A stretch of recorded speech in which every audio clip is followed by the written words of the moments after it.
Hey there, and welcome to another episode of Your Favorite Libertarian.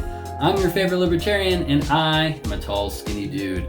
This video is for all you tall, skinny dudes out there that have a super long length of pole for your stock and need awesome eye relief for your prism scope. This is the Primary Arms 5x36 prism scope with the ACSS Aurora reticle. If you want an in-depth review on this optic, go ahead and click on the link up here or up here, and that'll give you all the details. But for right now, we're just gonna focus on the eye relief aspect. Now, this does have a diopter, so you can adjust how the focus is at certain distances away from your face, but this still doesn't have enough eye relief for someone who is 6'3" like me. It's better than an ACOG, but still not great. And that's where this mount comes in. This is the KRAM Weapon Systems mount. This is actually the one that's used for ACOGs as well, and I'm gonna show you in this video a detailed installation step by step, so stay tuned for that. But also, if you want to see how this setup works in real life at the range, stay tuned, subscribe, and click that notification bell. Are you ready? Here we go. For your install, you will need a Wheeler's fat wrench and associated bits. You will also need the tools that came with your Primary Arms optic, and you'll need the Weapon Systems spacer. Now let's take a look at what comes in the packaging. First off, you have the back, which gives you a detailed instruction on torque spec and how the mount works. You also have indication on the front as to which one you ordered. You have a Allen key. You have some Vibratite, your hardware, and of course, the spacer itself. Behold. Ooh, If you haven't seen my video on installing all these super cool accessories on my 13.9 tri-lok systems rifle, check that out in the link above. Right now though, we're going to make it safe, and then we're going to take off the scope and mount and spacer combo off of the rifle. To do that, we're going to take our provided tools that came with the optic, and we'll just loosen this so that we can take it off. Then we're going to get the gun out of the way.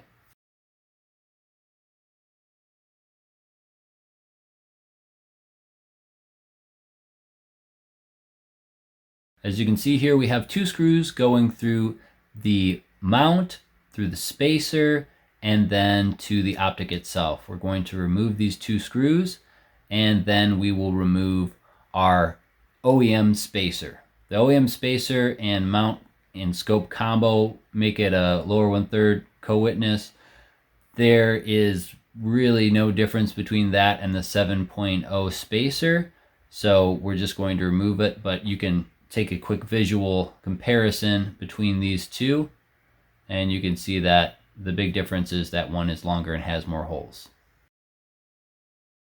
4 screw lengths are provided in this kit. Pay attention to which ones I use. Now for the spacer, we're just going to line up the holes and see how far forward we can put this spacer on the optic.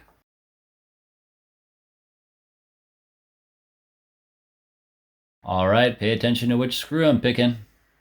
I'm going with the second smallest one.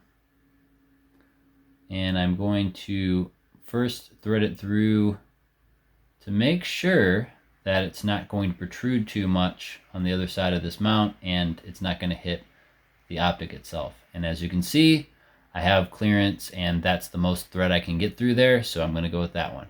Then I'm going to take the longest screw, and I'm going to put that through the mount, the spacer, and then all the way through to the base of the optic.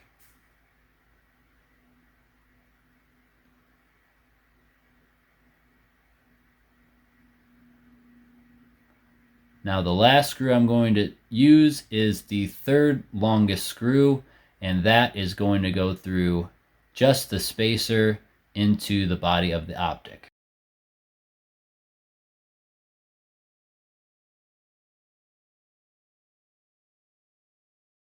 You'll notice I didn't put any of the Vibratite on any of the threads yet, and that's because I'm going to install this now that it's all assembled back on the rifle so that I can test out the new eye relief to see if that's going to work for me. To do that, I'm going to take the mount and the screws that were provided originally for that mount, screw it back together over top of the upper receiver, and test it out.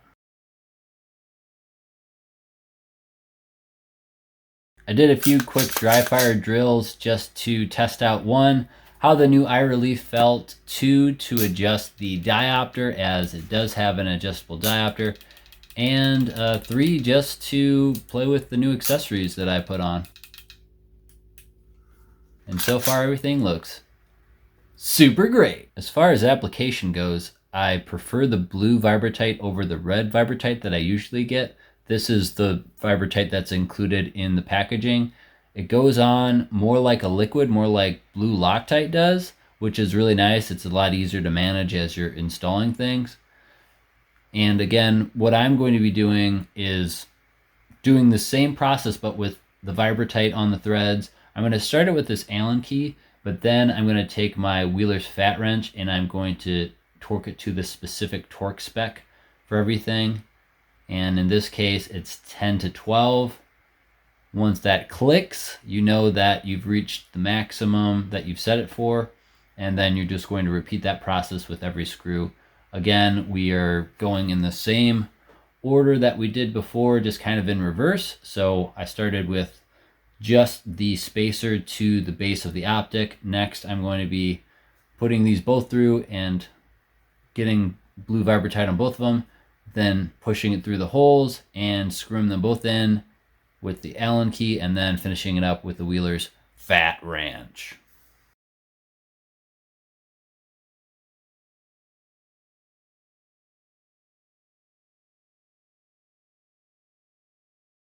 Terrific. Now it's time to witness mark everything. I'm going to witness mark these screws.